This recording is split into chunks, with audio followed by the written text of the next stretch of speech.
Bonjour et merci de votre fidélité à la RTB. Bienvenue à Débat des presses, l'émission de décryptage des faits de l'actualité nationale et internationale. C'est sur la RTB chaque dimanche en direct à partir de 11h. Et pour ce dimanche, 4 sujets convoqués au débat. D'abord, cette rencontre du chef de file de l'opposition politique au Burkina Faso avec les partis de l'opposition politique au Burkina. Une rencontre où Edi Komboibo affirme vouloir définir une nouvelle manière de conduire le CFOP. Il a souhaité une opposition unie. Pourra-t-il être entendu? On en parle dans le débat des presses et dans le débat des presses ce matin. Ces affrontements à Fadan Gourma entre partisans des deux rois du Goulmou le 19 mars dernier. Pourtant, on a vu venir les choses depuis le 12 mars, mais l'administration centrale a semblé jouer la carte de la distance avec cette affaire. Pourquoi faut-il attendre qu'il y ait davantage de victimes avant d'intervenir? Réponse avec nos invités ce matin. Ces attaques terroristes au Niger et au Mali qui ont fait plus d'une centaine de morts civiles et militaires, des attaques attribuées à des djihadistes et perpétrées dans la zone des 3 frontières avec un mode opératoire similaire. Ces attaques sont-elles coordonnées? On en parle donc ce matin. Et ce matin, le Congo avec l'élection présidentielle ce dimanche, Denis Sassou Nguesso, 77 ans au pouvoir depuis 36 ans, qui brigue un énième mandat. Les observateurs craignent encore une nouvelle mascarade électorale. Quand est-ce qu'on pourrait comprendre en Afrique qu'il n'y a pas d'homme providentiel et qu'il faut travailler à aller vers une démocratie véritable? On en parle donc avec nos éditorialistes et analystes politiques. D'abord, Paul Miki Rwamba est directeur général de LCA. Il est analyste et éditorialiste. Bonjour Paul. Oui, bonjour Kindo et bonjour à tous. Et merci d'être venu pour le débat. Merci. Deuxième invité à débat de presse ce matin, Abdoulaye Bari, journaliste indépendant, analyste politique et éditorialiste. Bonjour Bari. Bonjour. Et merci d'être là pour le débat. Troisième invité à débat de presse, Albert Nagrego, directeur de publication de Libre Info, analyste politique et éditorialiste. Bonjour Albert. Et merci d'être là pour le débat. Et puis, on aura d'un moment à l'autre Dieudonné Zungrana, directeur de publication de Aujourd'hui au Faso, éditorialiste et analyste politique. Il sera donc avec nous d'un moment à l'autre. Mais pour commencer, Paul Miki, on va commencer avec le premier sujet d'ailleurs, le CFOP. Cette rencontre du chef de file de l'opposition politique au Burkina Faso, Edi Komboibo, qui demande une opposition unie, et tout en sachant que nous avons à côté d'autres entités aussi qui se réclament de l'opposition, mais qui ne se sentent pas dans le CFOP. Oui, c'est vrai qu'il s'est offert l'occasion de cette première rencontre du cadre de concertation du CFOP pour appeler les uns et les autres à venir à l'opposition. Parce que la loi dispose qu'on est obligé de déclarer son appartenance soit de la majorité ou de l'opposition, mais la loi ne dit pas qu'on est obligé donc d'être dans le cadre de concertation de l'opposition. C'est ce qui a fait que, avec la configuration, l'ancienne configuration de la classe politique, on avait justement des partis de la majorité, des partis affiliés au CFOP et des partis également de l'opposition qui se sont réclamés non affiliés. Je crois que Edi Komboibo s'est lancé dans une dynamique de mettre un peu de l'ordre dans cette façon de voir les choses au Burkina. En lançant cet appel, je pense que c'est une main tendue parce que ce n'est pas aussi une obligation. Alors aujourd'hui, on a donc des statistiques, des chiffres qui montrent qu'on a déjà près d'une centaine de partis politiques affiliés à la majorité. On tourne autour de 38 pour l'opposition, selon justement le décompte qui a été fait au niveau donc, du ministère en charge des libertés publiques. Mais quand on regarde un peu le cadre de concertation, il y a beaucoup de partis qui sont de l'opposition mais qui manquent à l'appel. Donc il est dans cette dynamique d'ouverture, de cohésion. Il a même déjà défini sa vision de l'opposition politique. Donc il a voulu donc une opposition qui soit républicaine, qui ne va pas donc rester dans la contestation et sans fin, qui va justement être une force de proposition aussi. En tout cas, ce sont de belles paroles que l'on a entendues à travers justement cette première sortie d'Edi Komboibo. Mais reste à savoir si lui, sa personne d'Edi Komboibo, président du CDP, aujourd'hui deuxième force politique du Burkina, va réussir justement à rallier à sa cause l'ensemble de ces partis politiques qui ont quelquefois des intérêts divergents et dont certains se retrouvent donc dans l'opposition par la force des choses. Donc on est finalement dans cette dynamique. Mais moi j'ai quand même une crainte, hein. J'ai bien peur que on ait une opposition un peu faible. C'est vrai que sur le plan du nombre de partis politiques, c'est déjà faible, mais en réalité, ça peut donner l'effet contraire si on a une opposition, en tout cas mieux organisée, comme eux-mêmes ils l'ont dit à l'occasion justement de cette première rencontre. Il y a pas mal de chantiers qui incombent aujourd'hui à l'opposition politique dans le contrôle justement des affaires publiques par l'exécutif. Il y a donc beaucoup de travaux qui, de mon point de vue, donc, relèvent de l'opposition, notamment les questions de contrôle. L'opposition devrait donc désormais faire en sorte qu'il n'y ait pas de dérive. Parce qu'aujourd'hui, on peut dire, sans se tromper, que le peuple burkinabé a la chance, parce qu'on a une majorité qui dit travailler dans l'intérêt général des Burkinabés. On a une opposition également qui a déclaré rester dans l'intérêt général des Burkinabés. Donc, du coup, les Burkinabés sont gâtés. On espère en tout cas que les deux camps vont travailler effectivement dans l'intérêt général des populations. Et puisqu'on parle de l'opposition, j'espère bien qu'elle mènera le combat et contre certains maux, notamment les questions de malgouvernance, les questions de corruption, les questions justement de politisation de l'administration publique, parce que ça gangrène notre société également. Pas mal de dossiers comme ça que l'opposition, dont l'opposition devrait se saisir pour faire marcher les choses dans la droite ligne, sans oublier également qu'elle est dans une posture de pouvoir justement se positionner pour les prochains rendez-vous électoraux. Oui, Barry, cet appel à la collégialité dans l'action, tout en sachant que dans l'opposition, nous avons encore l'opposition opposée à l'opposition. Est-ce que vous y croyez? Est-ce qu'il a un autre choix? Moi, je pense qu'on est quand même à un tournant décisif de l'histoire du pays, où les défis sont immenses à la fois pour Eddy Kombiogo, donc arrivé deuxième à la présidentielle de novembre dernier, mais son parti aussi arrive deuxième. Donc le défi est à la fois immense pour Eddy Kombiogo, mais aussi pour le CDP. Eddy, parce qu'il a pris la tête donc, du CDP dans un contexte de crise qui a vu donc le départ de certains camarades qui étaient quand même considérés comme des caciques du parti, de l'ancien parti au pouvoir, qui étaient là depuis le départ, qui ont cheminé avec l'ancien président Blaise Compaoré, donc qui étaient des vrais piliers de ce pouvoir, de ce parti. Donc malgré le bras de fer, Eddy est quand même arrivé à prendre la tête du parti, ce qui a nécessairement, si vous voulez bien, écorché un peu son image.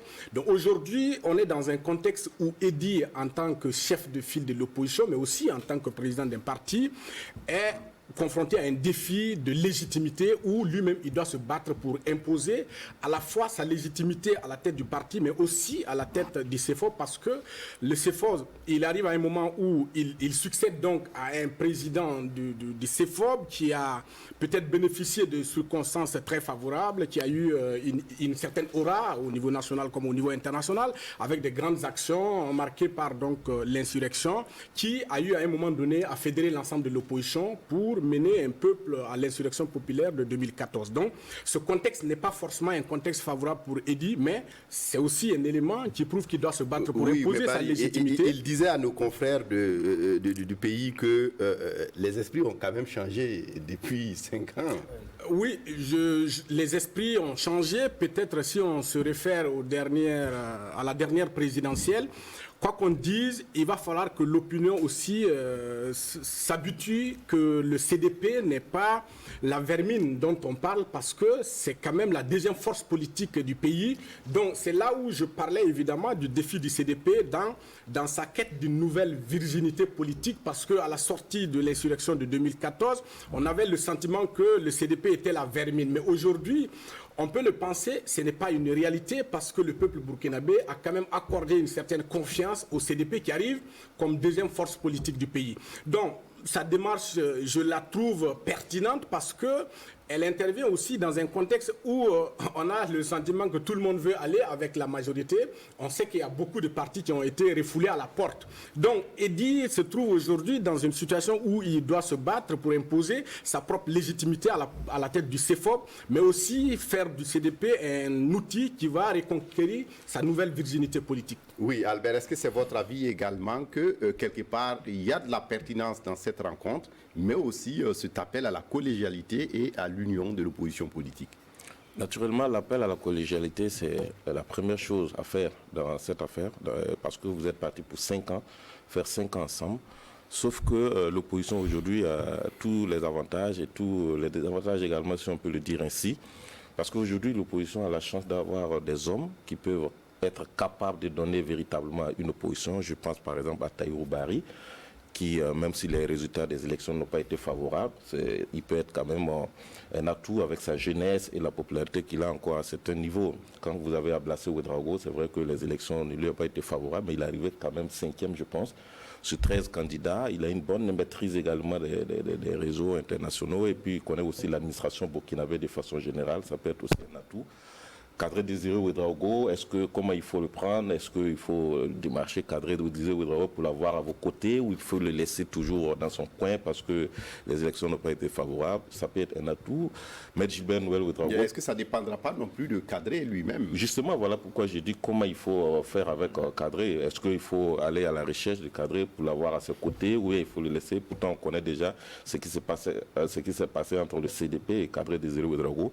Sauf qu'à quelques jours des élections, on a vu l'accord politique signé. Est-ce que c'était l'occasion de répartir sur de nouvelles bases?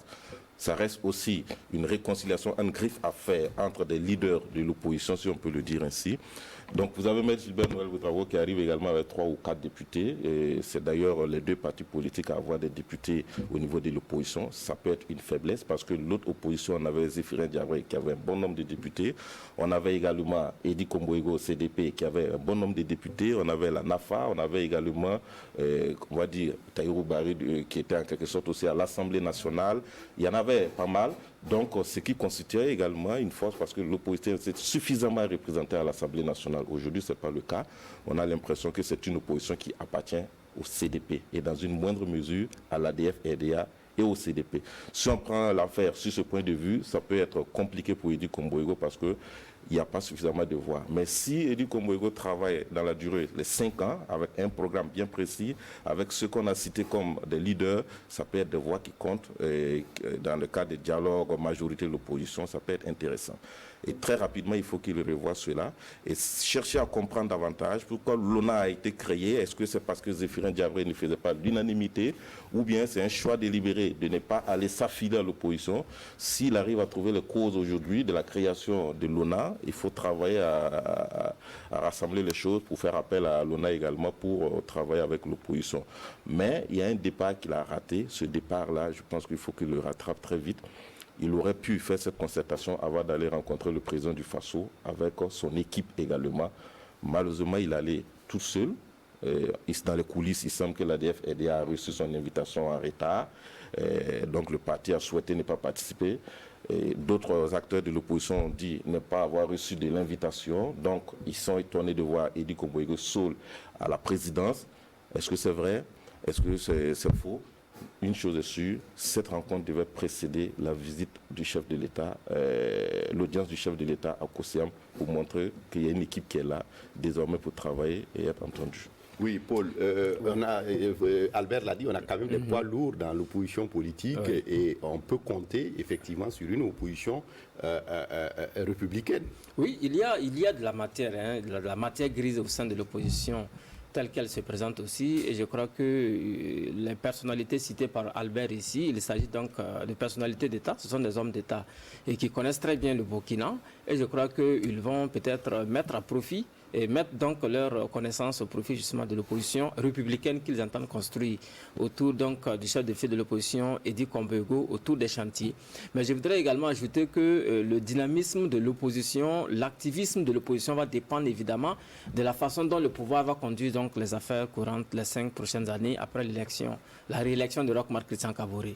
Alors nous sommes à cheval sur cette épineuse question de réconciliation qui tient à cœur l'opposition au premier chef parce que vous savez certainement que quand on regarde un peu les partis politiques de l'opposition aujourd'hui, ils étaient presque tous demandeurs de cette question de réconciliation et je crois d'ailleurs que c'est ce qu'a compris très vite le président Kaboré qui en a fait une priorité pendant sa campagne électorale et qui en fait une priorité dans l'exercice de son 2e mandat. C'est là d'autant plus qu'un certain Zéphirin Diabré a été donc nommé ministre d'État auprès du président de façon chargé de la réconciliation. Donc voilà un chantier qui va certainement être regardé de très près par l'opposition politique qui va peut-être saisir le moindre faux pas du pouvoir donc pour rebondir. Donc en réalité, nous sommes dans une dynamique où il y a cette stabilité que l'on observe ici. On a un régime qui fait attention, qui a choisi en tout cas les points sensibles des Burkinabés pour en faire des priorités. Donc du coup, c'est comme si le pouvoir donc enlevait un peu de l'herbe de la bouche de l'opposition, puisque c'est de la matière donc à moudre, cette question de réconciliation étant en train d'être conduite. Mais la démarche va donc faire l'objet certainement de critiques par l'opposition politique du Burkina. De l'autre côté également, on attend de voir effectivement comment les opposants que nous avons cités ici, notamment les personnalités citées par Albert ici, vont coordonner leurs énergies, parce que le tout n'est pas d'avoir des individualités, mais comment faire en sorte justement que l'ensemble de ces matières grises-là puissent coordonner pour donner quelque chose d'assez important. Parce que nous avons vu de par le passé une opposition qui n'était pas véritablement unie, d'où la création de l'ONA. Quand on prend un certain Ablassé Ouedraogo, il a passé 5 ans à dire que Zéphirin Diabré, en tant que chef de file de l'opposition, avait pour mission de contenir l'opposition et de permettre à Roch Kaboré de dérouler son premier mandat. Aujourd'hui, Zéphirin ayant rejoint la majorité, on a donc du mal à démentir donc ces propos de Ablassé Ouedraogo aujourd'hui. C'est là d'autant plus que bon, les deux hommes se retrouvent donc ensemble en train de gérer le pouvoir d'État. Maintenant, le défi, évidemment, avec Edi Kombogo, ce sera de faire en sorte que, comme Albert l'a dit, que l'opposition non alliée disparaisse, parce que c'est une structure qui existe et qui était créée à un moment donné pour attirer l'attention de l'opinion et des autorités sur le fait qu'il y a un certain nombre de partis politiques de l'opposition qui ne sont pas affiliés au CEFOP, pour des raisons peut-être de personne. Peut-être que c'est la personne de Zéphirin qui posait problème, on ne sait pas pourquoi, mais ces partis politiques n'étant pas affiliés à l'opposition voudraient néanmoins se faire entendre à un moment donné. Donc ça fait désordre un peu. On a vu l'opinion qui a critiqué cette façon de faire où on a des opposants non affiliés qui veulent donc se faire entendre, qui veulent se faire prendre en compte dans les concertations, parce qu'on a vu qu'ils ont été exclus lorsqu'il s'est agi du dialogue politique au Burkina. Donc voilà autant de défis qui sont face à un certain Edi Kombogo. Et j'ai bonne foi que sa jeunesse et puis éventuellement son intelligence vont permettre justement de remonter ces défis-là, parce que les premières paroles qu'on a entendues, ce sont des paroles qui, de mon point de vue, sont assez encourageantes, parce qu'il a voulu faire une opposition républicaine. Donc cela suppose qu'on n'aura pas des manifestations à tout vent, pour rien, comme on a vu de par le passé, juste après la période de l'insurrection. Et on attend de voir justement ce que fera concrètement Edi Kombogo et son équipe. Donc on attend de voir si l'opposition politique au Burkina ne sera pas une opposition d'accompagnement, mais une opposition qui joue véritablement son rôle, Barry. Oui, je pense. Mais je voudrais qu'on nuance un peu la force qu'on veut donner à certains acteurs de l'opposition.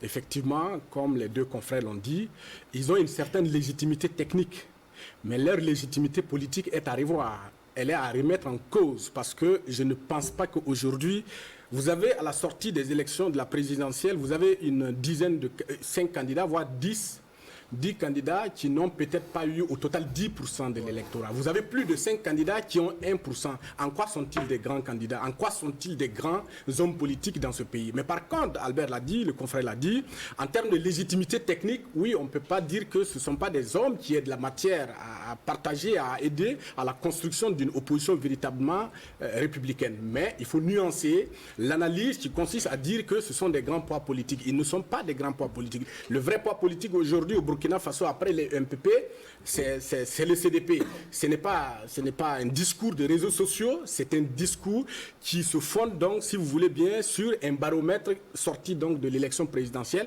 qui confère au CDP le deuxième rang de force politique au Burkina Faso. Donc Edi, comme je l'ai dit lors de la première question, il est aujourd'hui dans une dynamique de conquête de sa propre légitimité. Donc il faut construire une opposition en tendant la main à tout le monde pour avoir une opposition véritablement forte. Et les inquiétudes selon lesquelles, avec le CDP, on va avoir une opposition très faible, moi je ne pense pas, parce que si vous regardez les derniers résultats, Edi est quand même celui qui est arrivé deuxième position, donc à même d'aspirer à la fonction de président en 2025. Je ne vois pas pourquoi il pourrait mener une opposition politique tiède sous prétexte qu'il veut faire plaisir à quelqu'un. Au contraire, pour moi, ils vont se battre. Il va mouiller le maillot. Oui, Albert. Non, en fait, ce que je voulais dire à Barry, c'est que le problème aujourd'hui, ce n'est pas la question de force politique, c'est la question de leadership. Quand Zéphirin Diabré prenait l'opposition entre les mains de Benouendé Sankara à l'issue des élections municipales et législatives de 2012, il n'avait pas forcément, avec les acteurs politiques qu'il avait là, c'était pas évident, sous Blaise Compaoré, qui pouvait faire changer les choses.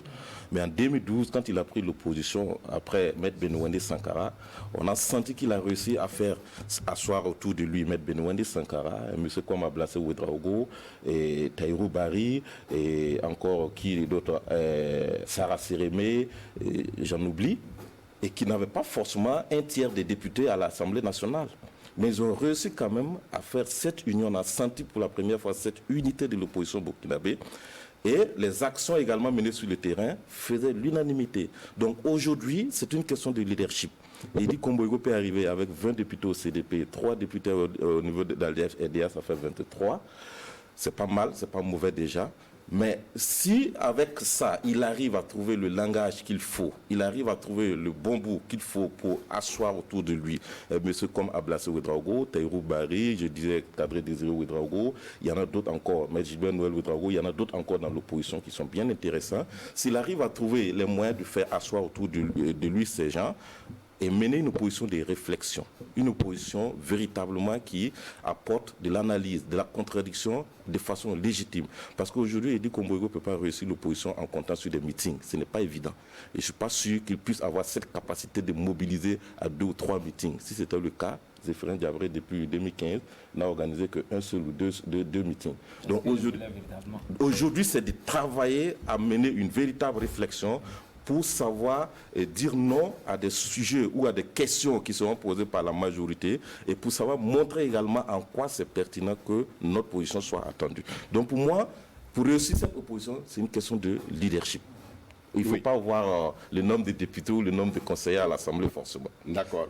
Paul et puis Barry. Voilà, je voulais juste dire qu'il y a un manque à gagner, à combler en matière d'opposition, parce qu'on a vu le résultat des élections législatives. Quand on regarde aujourd'hui l'opposition parlementaire, c'est-à-dire les députés de l'opposition, ils ne sont pas nombreux, numériquement très faibles. Donc on avait redouté le fait que les lois risquent de passer comme une lettre à la poste. On avait redouté le fait que le contrôle de l'action gouvernementale risque de prendre un coup au niveau de l'Assemblée nationale parce que l'opposition étant faiblement représentée à ce niveau. Donc en réalité, ce déficit devrait être comblé par l'opposition de façon large autour de ces forts parce que là, on ne parle pas de partis parlementaires ou autres, c'est tous les partis politiques réunis qui devraient pouvoir récupérer justement ce manque à gagner pour faire justement fonctionner la démocratie burkinabé selon les règles parce qu'en réalité, il faut certainement la majorité, mais également il faut une opposition pour l'équilibre de la démocratie.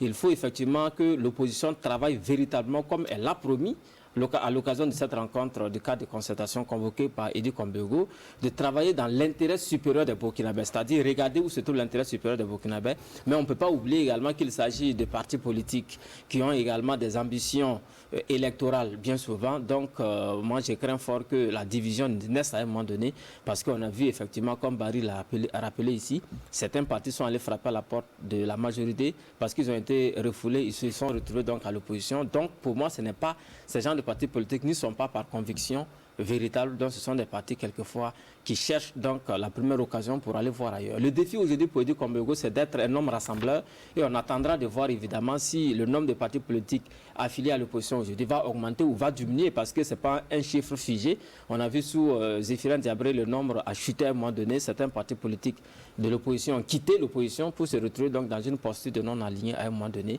simplement parce que ça posait un problème de leadership, un problème justement de catalyseur de toutes ces forces politiques venant de l'opposition. C'est vrai que le CFOP, ce n'est pas un cadre où chacun vient justement dissoudre ses ambitions politiques dedans. On a dit que c'est un cadre de concertation où chaque parti garde son autonomie, mais il est important effectivement d'entretenir cette forme de collégialité pour le bon fonctionnement de la démocratie. Oui, Barry, pour terminer sur ce sujet. Albert, enfin, on ne dit pas deux choses contraires. Au contraire, moi, ce que vous dites, ça me donne plus d'arguments pour soutenir ce que je disais. Le leadership n'est rien d'autre que la capacité d'influencer. J'ai dit, je ne remets pas en cause ni l'influence, ni le leadership d'Edi, ni quelqu'un d'autre. J'ai dit, il faut que nous-mêmes, en tant que journalistes, nous, en tant qu'opinion, nous changeons de paradigme. On a le sentiment qu'aujourd'hui, on dit que bon, il y a des leaders politiques dans ce pays qui sont des poids lourds du pays. Non, moi je suis journaliste, mon analyse se fonde sur un baromètre. Le baromètre, c'est ce qui nous permet d'analyser ton poids électoral et le nombre de piliers locaux que tu as au niveau national. Mais au-delà de ça, vous avez une légitimité technique. On ne peut pas dire que ces hommes-là, ils n'ont pas une certaine légitimité technique. Ils l'ont. Mais on va nuancer leur poids politique jusqu'à ce qu'ils nous prouvent le contraire. À la sortie d'une élection, s'ils arrivent à avoir 10%, s'ils arrivent à 20%, on peut apprécier leur poids. Mais aujourd'hui, ce n'est pas le cas. Je ne vais pas apprécier le poids d'un homme politique qui n'a que 1% de l'électorat. D'accord, c'est compris. On va passer au second sujet des débats, à débat de presse ce matin, ces affrontements à Fadane Gourma entre partisans des deux rois du Goulmou le 19 mars dernier. Et pourtant, on a vu les choses venir. On n'avait pas besoin de taper dans le sable pour comprendre qu'il devait y avoir des problèmes. Et Albert, pour vous, est-ce qu'il n'est pas temps que véritablement l'administration centrale puisse jouer son rôle de calmer la situation pour qu'on n'en arrive plus encore à ces affrontements? Si vous n'êtes pas arrivé à empêcher les gens de faire deux rois, au moins travailler à ramener le calme. Oui, mais quand vous parlez de l'administration centrale, pour le moment, j'ai l'impression qu'il y a chacun prend ses distances, comme vous l'avez si bien dit, parce que personne ne veut se mêler dedans, au risque de perdre des plumes. Sinon, on aurait pu comprendre également que c'est une question brûlante. Peut-être le ministre de la Réconciliation aujourd'hui, Zéphirin Diabré, peut-être ça allait être sa première mission. De trouver le moyen de pouvoir essayer de résoudre cette affaire, parce que c'est lui quand même le ministre de l'administration territoriale, le ministre de la Réconciliation nationale, mais aussi de la cohésion sociale. Malheureusement, depuis son arrivée, c'est encore le sujet qui n'est pas forcément dans ces petits calepins, parce qu'on entend très peu d'abord aborder cette question. On ne sait pas déjà parce qu'il avait rendu visite à un des rois, si aujourd'hui il trouve que c'est un handicap pour sa part. Son directeur de cabinet aussi, je crois qu'il est d'un bord de ces rois-là d'ailleurs. Bon, alors que naturellement, c'est un dossier qui lui revient. Alors, en plus de lui aussi, il faut se dire que peut-être il y a le ministre, peut-être dans une moindre mesure aussi, le ministre de l'administration territoriale qui pourrait peut-être s'en saisir avec son relais, aussi le gouverneur qui se trouve sur place.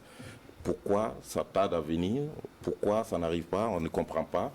Et ensuite, peut-être le ministre de la Culture aussi qui peut être impliqué naturellement dans ce dossier. Moi, on me fait savoir d'ailleurs qu'elle est princesse et elle est la seule apparemment qui a pu participer à l'intronisation des deux rois à Fada, et qui aujourd'hui est la seule personne habilitée même à parler aux deux rois encore dans cette affaire.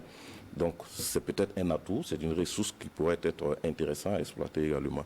C'est dommage que le silence fait aujourd'hui craindre, parce que quand on écoute les uns et les autres, on a l'impression que la situation ne se fait que s'envenimer, même si elle n'est pas forcément ouverte, mais on sent qu'il y a des choses qui se préparent qui ne sont pas intéressantes.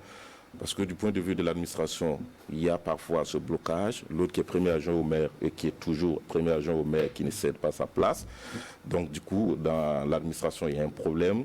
Quand on prend le gouvernorat ou la justice qui également observe les choses, est-ce que vous allez continuer à être à la tête de la région ou à diriger les affaires tout en sachant que la cohésion sociale est mal en point et vous ne faites pas quelque chose? Il y a problème également. On m'explique également certaines choses qui ne sont pas intéressantes parce que la crise est en train d'aller dans tous les villages, parce qu'on vous dit que celui qui cherche à être chef, quand il n'est pas intronisé par Ampali, il est intronisé par Ntamba et son adversaire va prendre le chapeau de l'autre côté. Vous imaginez un peu comment donc on donne l'embarras du choix. Tout à fait, tout à fait. On a vu la question des bouchers qui a été mêlée à cette affaire au cours de la semaine, où on dit tel camp a dit que si vous n'êtes pas de mon camp, vous ne partez pas à l'abattoir. Au marché, comme Tiken Dia le dit, nos mères sont divisées, les gens sont divisés, les camps sont divisés, les familles sont divisées. Vous voyez un peu la profondeur du mal. Et au niveau central, comme vous le dites, il n'y a véritablement pas quelque chose qui est fait de façon officielle pour calmer le jeu. Au niveau régional, il n'y a véritablement pas quelque chose qui est fait pour calmer le jeu. On apprend que la gendarmerie a convoqué les deux camps, les notables, hier pour entendre sur les questions de coups de feu, mais ils ont été relâchés après. Mais qu'est-ce que la sécurité peut faire quand au niveau central on ne décide pas grand-chose? Oui, et Barry, il semble qu'ils ont utilisé les VDP et les Kolwego pour se régler les comptes quelque part. Et c'est dans ça qu'on a entendu les coups de feu d'ailleurs. Donc la question qu'on se pose, pourquoi cet attentisme quand même, si on sait que les choses peuvent s'envenimer du jeu. Oui. Mais je voulais dire que ne serait que ça, on devait avoir au moins un communiqué qui condamne ces agissements. Non. Malheureusement, jusqu'à présent, moi, je n'ai pas encore vu une condamnation des principes même de ces agissements. Oui. Enfin, je veux dire, je ne vois pas quelque chose d'étonnant dans ce qui arrive dans la région de l'Est. On a vu une situation qui est le présage d'une véritable poudrière dans la région de l'Est. L'État a regardé, l'État a laissé faire. Peut-être même, si on écoute les gens, est-ce que l'État a joué son rôle régalien, est-ce que l'État a été impartial dans cette situation? L'on s'interroge au regard de l'évolution de la situation. Albert a dit quelque chose de très important. Vous avez la situation aujourd'hui à Fada devient une gangrène qui touche à tous les segments de la société. Donc vous allez retrouver des bouchers qui sont dans un système de bicéphalisme. Vous partez dans les villages, vous allez trouver dans tous les regroupements, il y a du bicéphalisme. Parce que n'oublions pas, on est dans un contexte culturel, on est dans un contexte social où les gens ont leur pilier psychologique, ils ont besoin d'avoir une appartenance, c'est comme ça que ça fonctionne. Donc vous allez vous retrouver dans une région où peut-être même on va avoir 2 clans de journalistes, où il y a un clan qui se reconnaît de l'autre, l'autre clan qui se reconnaît de l'autre. Donc on est en train d'assister à une poudrière dans la région de l'Est qui, je touche à du bois, peut avoir des conséquences graves pour le pays. Mais ce qui me fait mal, c'est le fait qu'aujourd'hui, la République n'agit pas. Et on est dans une République. Il y a une situation qui menace la paix et la cohésion sociale. À partir de ce moment, il n'y a plus de sentiments. Il faut utiliser la puissance publique pour mettre de l'ordre. Il n'y a plus de sentiments lorsque la République est menacée. Et je ne comprends pas pourquoi aujourd'hui, l'État peut regarder une situation qui risque d'en ajouter aux défis auxquels la région se trouve confrontée. Je veux parler du terrorisme. Le terrorisme a amené une situation même de division dans cette région où, au niveau social, il y a des divisions.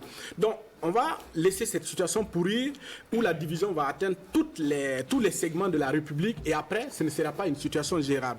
Pour moi, il est urgent que l'État agisse, il est urgent que l'État utilise ce qu'on appelle la puissance publique pour faire respecter la République. Il n'y a pas 10 chemins à entreprendre. Oui, Paul, pour vous, ça paraît difficile. Oui, pour moi, c'est peut-être, ça peut paraître simpliste de voir ici que le règlement de cette crise vienne facilement de l'État.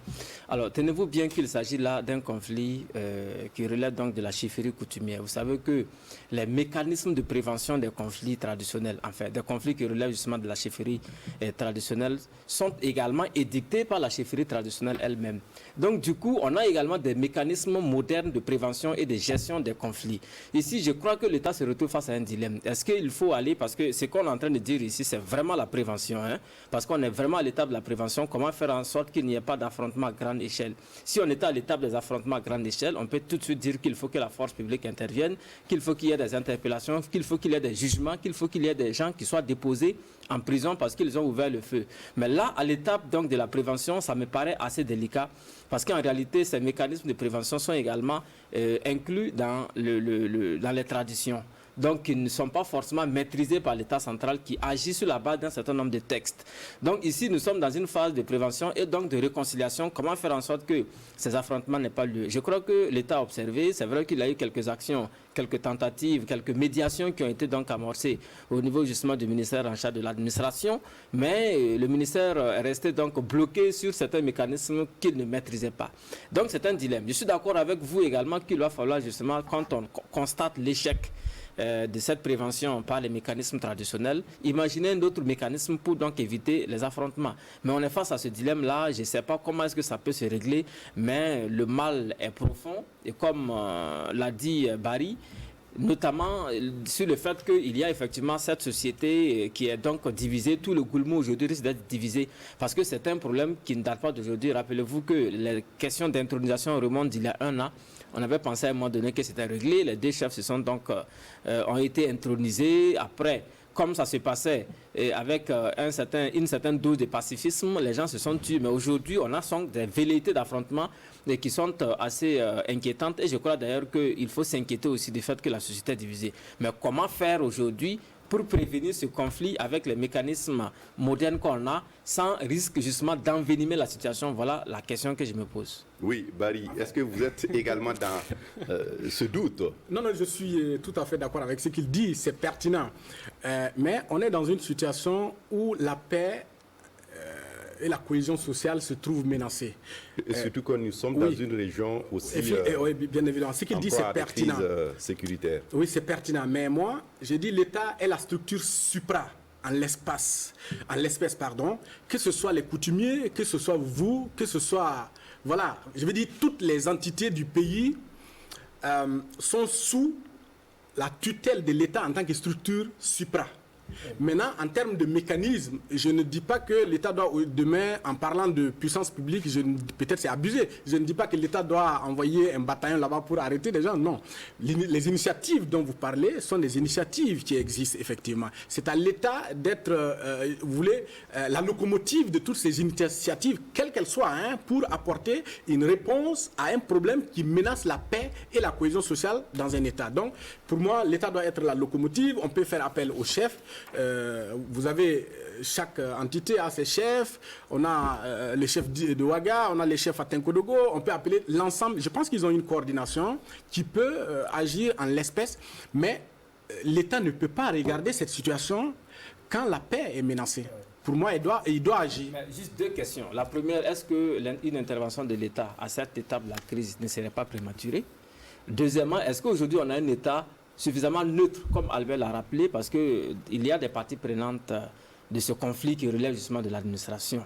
Même si on prend par exemple le cas d'un des chefs qui est le premier adjoint au maire de Fadane Gourma, on a effectivement certaines parties prenantes qui relèvent donc de l'administration. Est-ce que l'État est suffisamment neutre aujourd'hui? C'est l'inquiétude que j'ai pour régler justement ce problème-là. Ok. Voilà donc l'inquiétude. Je vais répondre à vos questions par des questions. Est-ce parce que l'État n'est pas assez neutre, il doit regarder? Est-ce parce qu'il est prématuré que l'État intervienne? L'État doit croiser les bras. Quelles peuvent être les conséquences de l'inaction de l'État face à une situation sous prétexte qu'elle est prématurée? Mais il y a une autre question encore. Est-ce qu'il n'y a pas beaucoup plus de conséquences à redouter par une intervention de l'État à l'étape actuelle que par un mécanisme traditionnel de gestion de ce conflit? Voilà. Pour moi, que ce soit des mécanismes traditionnels ou autres mécanismes, l'État doit être la locomotive. L'État, par exemple, peut voir avec les chefs traditionnels pour résoudre le problème. Mais je répète, l'État est la structure supra. C'est lui qui est au-dessus de tout le monde. Donc c'est à lui qu'incombe la nécessité d'agir pour instaurer la paix sociale. C'est-à-dire qu'on a élu, je veux dire, hein, l'État, la République, ce sont des hommes qui ont été élus. Donc, ils ont une mission, c'est de faire en sorte qu'il y ait la paix et la cohésion sociale. Donc, vous pensez peut-être, Barry, qu'il faut peut-être avoir une sorte de communication à double étage où on pourrait mettre à contribution les autres chefs traditionnels assez emblématiques, oui, bien évidemment, pour des négociations souterraines. Bien évidemment, pour moi, l'initiative doit venir de l'État. L'État doit s'assumer parce qu'il est de son devoir régalien.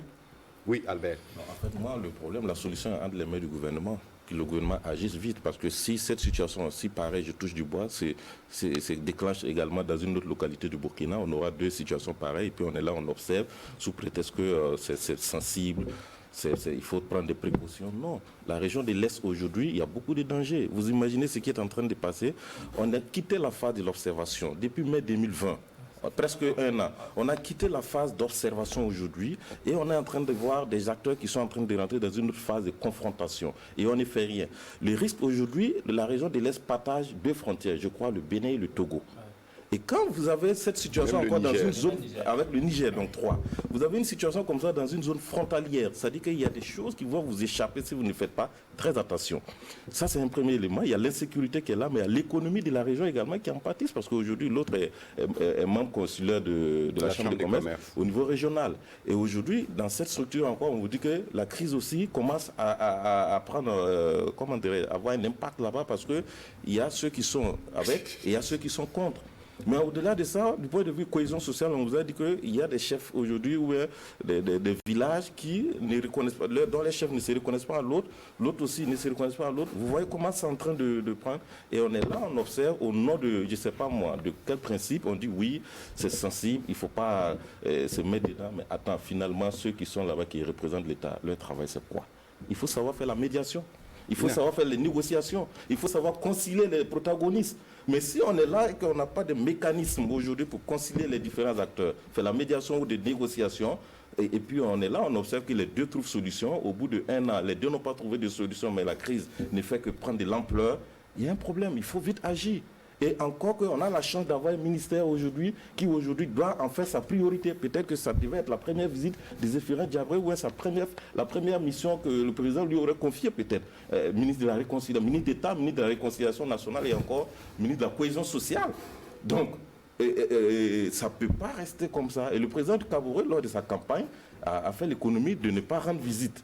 à l'un ou l'autre. Donc, naturellement, qu'il veut jouer la neutralité. Mais s'il veut jouer la neutralité, aujourd'hui, on vous dit que la situation atteint un certain niveau. Comment on fait pour essayer de... Donc, il est urgent. Il est urgent. Il ne faut pas observer de la prudence pour que le pire arrive. Se poser des questions s'il faut intervenir la force publique ou pas.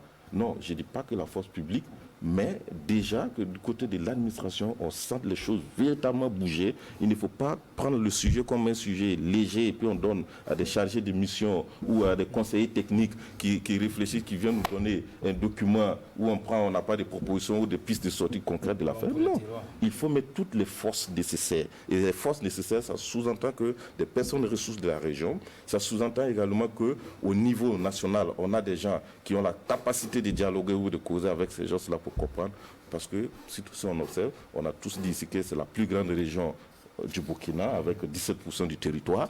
On est tous d'accord également que c'est une zone déjà qui a souffert avec l'insécurité et qui continue de souffrir. Il ne faut pas ajouter encore à cette souffrance un problème de succession. D'accord, on va passer au troisième sujet, en attendant certainement que des solutions soient trouvées et que chacun soit habité par la sagesse et davantage de retenue. Et donc, le troisième sujet de débat ce matin, ce sont ces attaques terroristes au Niger et au Mali, Abdoulaye Bari, qui ont fait plus d'une centaine de morts, des militaires tout comme des civils. Et ces attaques ont la particularité d'être perpétrées dans ce qu'on appelle la zone dite des 3 frontières. Et on a comme l'impression qu'elles ont bénéficié du même mode opératoire. Ah oui, vous avez parfaitement raison. On se rappelle le 2 janvier, il y a eu une attaque de la même nature à Siné-Godar, dans la région de Tillabéri au Niger, qui a fait une centaine de morts. Mais il y a un an, le 9 janvier, dans la même localité de Siné-Godar au Niger, il y a eu la même attaque qui a fait 89 morts et qui a précédé une attaque un mois auparavant qui avait fait 71 morts dans le camp d'Inates au Niger. Donc, toutes ces attaques sont concentrées dans la zone des 3 frontières où il y a un an, à l'issue donc du sommet de Pau, qui s'est tenu en France, les dirigeants du G5 Sahel et puis leurs homologues de la France avaient décidé de concentrer donc l'ensemble de leurs actions sur cette zone des 3 frontières avec comme ennemi numéro 1 les IGS. Mais pour moi, il va falloir redéfinir même le paradigme quand il s'agit du terrorisme. On a le sentiment aujourd'hui que tout ce qui arrive parce que la chose a une nature criminelle, c'est du terrorisme. Non, on a par exemple assisté à une attaque des bandits armés dans cette région qui est dans la localité de Banigadou au Niger où il y a eu 58 personnes qui ont été tuées, mais ce ne sont pas des terroristes, ce sont des bandits armés qui sont dans des règlements de compte, mais la lecture est très facile lorsqu'on dit que c'est des terroristes parce que l'État aussi, ça peut désengager un peu l'État de son rôle régalien. Et on assiste à une situation où la confrontation entre l'IGS et les GSIM dans cette zone des 3 frontières s'est soldée finalement par la victoire du GSIM, du Yad Agali, mais sans qu'il n'y ait du recul, parce qu'aujourd'hui, c'est le leader du GSIM qui aujourd'hui est un leader là-bas et qui a repris ses territoires et continue ses attaques face à un État, face à une région, j'allais dire dans le cas du G5 Sahel, qui n'a pas assez de moyens. C'est aussi difficile parce que vous avez un mode opératoire très difficile pour nos armées parce que vous n'avez pas en face un ennemi visible qui vient vous attaquer, vous connaissez ses moyens, non. L'ennemi, c'est qui? C'est celui que vous rencontrez, par exemple, dans sa charrette, il est en train d'aller au marché, il y a des armes qui sont cachées quelque part, c'est lui qui peut venir vous attaquer. Donc, la nature du phénomène est assez difficile et exige une synergie d'efforts et d'actions de la part de nos États en termes de surveillance, en termes de renseignement, mais je vais dire aussi que les moyens militaires, aussi colossaux soient-ils, ne pourront pas résoudre le problème. Je veux dire, l'investissement en matière de développement, aussi colossal soit-il, ne pourra pas résoudre le problème. Il faut que ces deux investissements soient adossés à des vraies solutions politiques au niveau national. Parce qu'il y a des questions politiques qui n'ont pas besoin d'armes, ni d'actions de développement, ni d'infrastructures pour être résolues. Donc, c'est à ce niveau que nos États, au niveau des États quand même du G5 Sahel, sont interpellés quant à une véritable solution politique pour des questions au niveau local. Oui, Paul Mikirwamba, au dernier sommet du G5 Sahel à N'Djamena, les chefs d'État de la sous-région avaient pris la décision d'un déploiement de l'armée tchadienne dans cette partie de la zone dite des 3 frontières. Et jusque-là, on attend. Oui, 1200 soldats tchadiens, déployés d'ailleurs dans la zone des 3 frontières. On attend effectivement leurs premières actions visibles sur le terrain. Malheureusement, on est dans cette situation où on a toujours ces attaques terroristes qui interviennent. Ce qui s'est passé donc au Mali et au Niger récemment, avec un bilan aussi macabre, inquiète beaucoup. Cela d'autant plus que ces attaques terroristes interviennent régulièrement dans la même zone. Il s'agit évidemment certainement des mêmes groupes terroristes qui font ces attaques terroristes et le modus vivendi est pratiquement le même, parce qu'on a constaté depuis un certain temps qu'ils s'en prennent à des villageois, et soit à l'intérieur du village ou en tout cas lors d'un voyage, comme ce qui est arrivé justement au Niger, parce qu'il s'agissait donc de villageois qui partaient, qui revenaient d'un marché. On les attaque comme ça sur le chemin de retour et le bilan est macabre. Donc on se pose la question de savoir, alors comment est-ce qu'il peut paraître assez difficile de sécuriser un certain nombre de villages ou des villageois avec autant de soldats que l'on a. C'est vrai qu'on a entendu justement les responsables militaires dire que la question de la zone des 3 frontières, notamment entre le Mali et le Niger, c'est quand même plus de 825 km de frontières, mais on peut déjà imaginer des mécanismes où les deux pays peuvent se partager quand même la frontière pour tenter donc de la sécuriser. Il y a autant de questions, c'est vrai qu'on est en train donc de parler avec, en tant que profane, mais déjà il y a des questionnements dont on n'a pas les réponses. Alors, Barry l'a dit, la question terroriste, là, il y a 2 équations difficiles à résoudre. D'abord, 1, on ne sait pas qui attaque. 2, on n'a pas de revendication pour toutes les attaques terroristes. Donc ça devient compliqué parce que en réalité, je conviens également avec lui que nous ne sommes pas dans une situation où il faut seulement les moyens militaires pour donc venir à bout de ces attaques terroristes, quand on sait que les attaques se font très souvent avec des gens qui se mélangent à la population, qui ne sont pas préalablement identifiés comme étant des assaillants. On ne sait qu'ils sont assaillants que lorsqu'ils ont déjà fait sauter leur bombe ou quelque chose comme ça. Donc ça devient assez compliqué, d'où l'importance de mettre l'accent effectivement sur les formes de négociation comme celles qu'on a déjà connues au Mali, qu'il faut saluer, où il y a eu donc des négociations en dehors de l'État malien à travers une ONG où les populations locales se sont retrouvées avec d'ailleurs des représentants des groupes terroristes et ils ont trouvé justement un accord de cessez-le-feu. Idem pour une partie de Burkina, on a dit qu'il y a eu de telles rencontres également au Niger et dans la région, dans la province du Soumis au Burkina. Donc peut-être qu'il faut explorer ces genres de pistes-là pour voir comment est-ce qu'on peut avoir ces accalmies. Parce qu'on a connu effectivement une période d'accalmie. La deuxième moitié de l'année 2020 a été une période relativement calme sur les 3 pays. Mais on commence encore avec ces attaques à grande échelle où il y a des civils et des militaires qui meurent en grand nombre. C'est assez inquiétant. Et on se pose la question aujourd'hui de savoir que devient donc la force Barkhane qui intervient sur cette zone, que deviennent justement les forces du G5 Sahel, notamment la force en attente, les 1200 soldats tchadiens, etc. Et que font les autres partenaires qui se sont engagés, qui ont pris des engagements à l'occasion des sommets successifs du G5 Sahel de sécuriser justement cette partie. Autant de questions et on en vient donc à la conclusion qu'il y a donc des soucis politiques certainement et il se trouve également que la question de lutte contre le terrorisme, tout le monde en convient désormais, ce n'est pas forcément une question de moyens militaires, de moyens financiers, mais il faut explorer d'autres stratégies beaucoup plus simples peut-être qui peuvent amener justement à réduire l'ampleur des attaques terroristes parce que pour moi, le plus important, c'est de sauver les vies de ces civils et de ces soldats qui continuent malheureusement de mourir entre ces 3 pays. Oui, Albert Nagrego, il a dit comment arriver à pouvoir transcender ces difficultés politiques et peut-être géostratégiques pour véritablement arriver à pacifier cette zone. C'est encore redoubler d'efforts et puis mettre les moyens parce qu'aujourd'hui, les terroristes, ce qu'ils font, ça ne surprend pas. On a vu, parce qu'on parle du cas du Niger parce qu'il y a eu jusqu'à 58 morts, mais il n'y a pas longtemps dans le Sahel également, je crois que des civils qui partaient dans un marché non loin de la frontière nigérienne ont été également attaqués par des hommes armés. Ça faisait au moins une dizaine de morts, je pense. Donc, on a vite vu ça comme un chiffre inférieur à ce qui s'est passé au Niger. Mais le mode, c'est la même chose. Le mode opératoire, c'est la même chose. Des individus en moto qui s'attaquent à des gens qui sont dans des véhicules qui vont à un marché. Et puis, des civils qu'on tue comme ça. Et puis, bon, on continue. Donc ça veut dire qu'il faut aussi accepter que la cible aussi des terroristes évolue aussi en fonction des périodes et des moments. S'ils ont choisi peut-être d'évoluer avec cette fois-ci les civils, pour faire peut-être plus mal et puis inquiéter davantage les civils, c'est pour également montrer qu'il n'y a pas de sentiment avec eux, il n'y a pas que vous soyez civil ou pas. Le dernier cas en date, ce sont ces agents de santé qui ont été enlevés le 18 mars dernier, encore dans la province du Yaga, qui quittaient Seba pour Massila, je crois. Il y en a combien? 4 agents de santé qui sont restés entre les mains de ces terroristes jusqu'à aujourd'hui. Il n'y a pas de nouvelles, parce que moi, je sais que jusqu'à hier soir, il n'y avait toujours pas de nouvelles. Ce n'est pas exclu parce que c'est toute la grande zone également, dite de la zone des 3 frontières.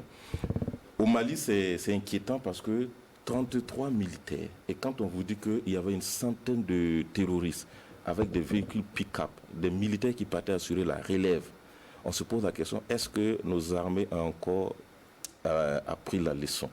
Parce que moi, je me pose la question, comment une centaine de terroristes avec des véhicules pick-up peuvent être sur votre chemin et vous tombez dans une embuscade pareille? Parce que pour quand même que la troupe aille prendre la relève, il faut mettre beaucoup de moyens pour sécuriser le convoi, le passage de ces soldats-là jusqu'à destination quand même. Y compris les moyens aériens. Oui, tout à fait. Bon, donc vraiment, bon, c'est des choses qui sont arrivées. On va toujours poser la question. Peut-être qu'on n'aura pas les réponses. Mais pour le profane que nous sommes d'ailleurs, on peut bien se poser la question. On ne peut pas quand même convoyer des soldats pour aller assurer une relève et sans prendre la mesure de protéger, de prendre la sécurité sur le chemin, le tronçon qui doit parcourir jusqu'à destination, que ce soit des moyens aériens ou des moyens terrestres également. Et on laisse comme ça et on tombe dans une embuscade. 33 morts, c'est quand même fort, c'est historique pour des soldats maliens parce que c'est rare qu'on ait vu ce chiffre-là du côté du Mali. Donc, je pense qu'il faut aussi tenir compte, vous n'avez pas dit géopolitique, parce que le Tchad aujourd'hui a envoyé ses 1200 soldats qui étaient déjà à Niamey, bon pas à Niamey, dans une zone non loin de Niamey, qui étaient prêts également à aller dans la zone des 3 frontières, entre la frontière Burkina, Mali et Niger. Est-ce qu'aujourd'hui c'est un signal que ce groupe terroriste envoie à la fois G5 Sahel et qu'il faudrait se préparer parce qu'ils ne devront pas arriver aussi simplement comme ils le pensent et s'installer comme un territoire conquis? Tout ça, c'est des questions qu'il faut se poser. L'autre chose également, c'est est-ce qu'avec ce qu'on voit, il faut continuer avec la piste de négociation dont on évoque au Mali, au Niger, au Burkina? Est-ce que c'est des enfants de cœur? Est-ce que c'est des gens qui comprennent le langage, le message, le langage, je vais dire, pacifique, où il faut encore renforcer le moins? Et là, on a vu que Barkhane, malgré ses interventions dans cette zone-là, c'est un coup aussi que Barkhane peut, parce que tous les exploits qu'ils ont fait durant 2 ou 3 ans là viennent d'être remis en cause pour montrer que vous ne contrôlez pas forcément ces 3 zones-là. Oui, Barry. Oui, moi je pense que cette situation doit nous amener à tirer les leçons de notre engagement au Sahel. Voilà 6 ans que l'on a lancé donc le G5 Sahel dans l'espoir de lutter contre le terrorisme dans cette bande sahélienne en apportant le développement et des conditions nécessaires au développement et à la sécurité. 6 ans après, le terrorisme n'a pas reculé, le développement n'a pas été apporté à ces pays. Il est important que l'on retienne que les terroristes, au contraire, après, donc, je vais dire leur débâcle de janvier 2013 où l'intervention de l'armée française à travers la force Serval et puis les forces africaines de la CEDEAO, dans un premier temps, c'est vrai, ont réussi à chasser les groupes terroristes de toutes les grandes villes du Mali, notamment Kidal, Tombouctou et Gao. Mais il y a qu'après, ces groupes terroristes se sont réorganisés pour mieux s'adapter à la nouvelle donne, marquée donc par une présence militaire sans précédent au Sahel. Qu'est-ce qu'ils ont fait, ces groupes terroristes? Lorsque on a lancé en 2014, le 16 février 2014, le G5 Sahel, en 2017, le 1er mars 2017, les groupes terroristes ont créé aussi leur G5, j'allais dire, parce que le GICIM est formé donc à partir de Ansardine, à partir de la Katiba Al-Mourabitoun, la Katiba Massina et aussi donc de ACMI. Donc on a 2 grands groupes terroristes et 2 grands Katiba qui se réunissent donc pour former, alors qu'auparavant ils étaient des groupes ennemis, des groupes qui ne parlaient pas le même langage, qui face à la nouvelle donne sécuritaire donc au Sahel arrivent à se donner la main pour faire face avec l'expertise qu'ils ont aujourd'hui face à cette situation. Regardez la zone des 3 frontières. On a déjà 3 bataillons dans le cadre du G5 Sahel qui sont dans la zone des 3 frontières. Il y a le bataillon du Burkina, il y a le bataillon du Niger, le bataillon du Mali. Donc dans le FISO centre, vous avez près de 2000 militaires donc appuyés par la force Barkhane qui totalise mobilise dans la région du Sahel 5100 hommes. Vous avez aussi au niveau national nos armées qui ont quand même des effectifs assez pléthoriques. Mais le problème c'est quoi? Vous avez le G5 Sahel qui est une force transfrontalière.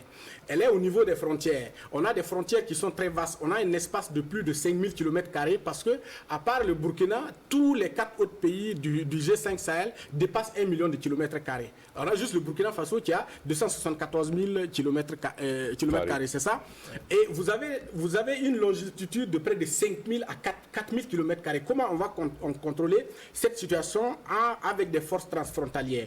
On a le sentiment que pour les hommes politiques de l'espace Sahel, les ennemis, ils sont ailleurs et ils vont venir. Donc, en mettant des forces au niveau des frontières, elles vont résoudre le problème. Non, l'ennemi, il est à l'intérieur. Et donc, il faut qu'on arrive à renforcer les capacités opérationnelles de nos armées au niveau national. Parce que si vous n'arrivez pas à le faire, l'union ne peut pas faire la force. Parce que si vous faites l'union de 5 faiblesses, ça ne va pas donner une force forcément. Donc il faut renforcer la capacité opérationnelle de nos armées au niveau interne de chaque pays.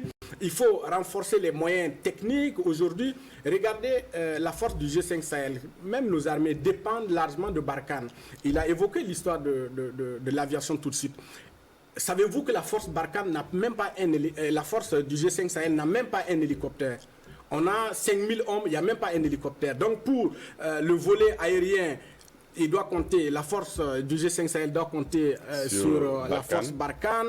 En termes de renseignement, il faut compter sur Barkhane. Sommes-nous des États indépendants, oui ou non? Qu'est-ce qu'on foutait si on ne peut pas diriger nos pays, si on ne peut pas prendre des mesures pour défendre des micro-États, qu'est-ce qu'on fait à la limite, quoi? Pour moi, il faut des moyens lourds. Il faut équiper les armées, il faut la dimension, comme je l'ai dit tout à l'heure. Il nous faut aussi réfléchir à des mécanismes endogènes de résolution de nos crises, parce qu'on ne pourra pas s'en sortir. Les terroristes, ils ont acquis de l'expérience et ils sont en train de nous faire payer un prix très cher. Oui. Très rapidement, le Congo, avec cette élection présidentielle où le président Denis Sassou Nguesso est de nouveau candidat à sa propre succession après avoir passé 36 ans au pouvoir. Et finalement, on se pose la question, est-ce qu'il y a des hommes providentiels en Afrique? Quand est-ce qu'on comprendrons-nous que, quelque part, il faut aller vers une véritable démocratie? Je pense que les choses sont en train de changer dans les autres parties de l'Afrique, sauf l'Afrique centrale, malheureusement, où on a toujours des chefs d'État qui ont accumulé des dizaines d'années au pouvoir. C'est le cas justement du président Denis Sassou Nguesso qui est en pole position pour remporter une fois de plus ces élections de ce dimanche avec ses 2,5 millions d'électeurs. Et on sait certainement qu'il n'a pratiquement pas d'opposant en face de lui parce que le principal challenger aujourd'hui est un homme affaibli par la maladie. Il tente donc d'être candidat malgré tout, même si ses messages au peuple congolais se font entre deux coups de masque à oxygène, c'est quand même assez inquiétant. Donc tout porte à croire que Denis Sassou Nguesso va l'emporter. Mais le problème de mon point de vue se trouve donc au niveau d'ailleurs des peuples de ces pays-là et qui ont des présidents qui ont fait des décennies au pouvoir. C'est le cas justement du Cameroun, du Congo, Brazzaville, dans une certaine mesure le Congo Kinshasa aussi parce qu'ils ont connu une certaine dynastie jusqu'à ce qu'on ait eu l'alternance Tshisekedi l'année dernière. Alors il y a bien d'autres pays, même si on ajoute le Tchad dont on a parlé dans le cadre du G5 Sahel, il fait partie justement de ce conglomérat d'États où des chefs d'État sont au pouvoir depuis des années. Denis Sassou Nguesso dont on parle, c'est quand même 36 ans. Il est venu dans un premier temps, il a été battu, ensuite il est revenu et après il a changé donc la constitution pour rester président jusqu'à aujourd'hui. Alors j'ai fini par comprendre évidemment, je me suis d'ailleurs posé la question, est-ce que les Congolais eux-mêmes veulent l'alternance? Il y en a qui, puisqu'on a quand même échangé avec des confrères de cette partie de l'Afrique, qui disent qu'ils préfèrent justement rester dans cette dynamique pacifique plutôt que d'avoir des contestations tous azimuts, comme ce qu'on a connu ici au Burkina, comme ce qu'on a connu en Afrique du Nord avec le printemps arabe, et ils disent qu'ils ne sont pas dans cette dynamique-là. Mais au moins, on aurait dû voir quand même une certaine révolution électorale quand il y a justement des élections. Mais on a l'impression effectivement que même les citoyens sont dans une dynamique d'accompagnement de ces chefs d'État qui ont fait plusieurs années. Mais il faut également dire qu'il s'agit de présidents extrêmement forts à la tête de ces États. Et prenons l'exemple d'ailleurs du Tchad où, lorsqu'il a dit qu'il allait être candidat, le président Déby on a vu donc des manifestations, des velléités de manifestations qui ont été très vite réprimées. Jusqu'aujourd'hui, on n'en parle plus. Idem d'ailleurs pour le Congo, où il y a eu donc l'année dernière, quand il a dit qu'il allait être candidat, des manifestations qu'on réprime très vite. Donc on a justement ces chefs d'État qui sont extrêmement forts sur le plan militaire, qui font en sorte justement que leur régime dure le plus longtemps. Mais ce n'est pas bon pour la démocratie, mais il est important de rappeler qu'ils ont le soutien de l'Hexagone. Oui, Barry, en 30 secondes. Je suis sceptique sur notre paradigme sur la démocratie en Afrique, où finalement, une trentaine d'années après la conférence de Bâle, les Africains sont arrivés à se contenter juste d'un changement à la tête de l'État pour apprécier donc la vitalité de leur démocratie. Comme s'il suffisait d'une alternance pour que tout aille bien dans nos pays. Je ne suis pas contre l'alternance. Mais je vais dire, nous, en Afrique, il va falloir qu'on aille au-delà du paradigme de l'alternance comme véritable baromètre de mesure donc, de la vitalité démocratique. Vous avez si vous avez dans un système où le président il vient, il part, il se fait remplacer par un autre autocrate qui pille les ressources du pays et il s'en va, qui amène sa famille et il s'en va. Et sommes-nous véritablement dans une situation démocratique? Je suis désolé, je suis navré de ce qui arrive en Afrique centrale, comme il l'a dit. Sassou est arrivé en 1979, il est parti en 92, donc suite aux premières élections démocratiques dans ce pays. Il revient en 97 par les armes pour renverser le premier président démocratiquement élu. Et voilà, ad vitam aeternam est au pouvoir. Je vais dire, au-delà de l'alternance, il va falloir qu'on se batte pour avoir une vraie démocratie, parce que la démocratie ne se limite pas forcément à l'alternance. La seule alternance ne suffit pas pour mesurer donc la vitalité de la démocratie. Donc il va falloir qu'en tant qu'intellectuel, il va falloir en tant que société civile, en tant que journaliste, on se batte pour offrir à nos États une démocratie réelle qui ne se limite pas à l'alternance seulement. On me signale que le temps est, désolé Albert, est largement épuisé. Merci à tous les trois d'être venus pour le débat. Albert Nagrego est de Libre Info, il est éditorialiste et analyste politique. Abdoulaye Barry est journaliste indépendant, éditorialiste et analyste. Et puis Paul Mikirwamba est directeur général de la télévision LCA. Il est éditorialiste et analyste. Merci à vous également pour votre attention à cette émission. À dimanche prochain pour un autre débat de presse. Au revoir et à bientôt.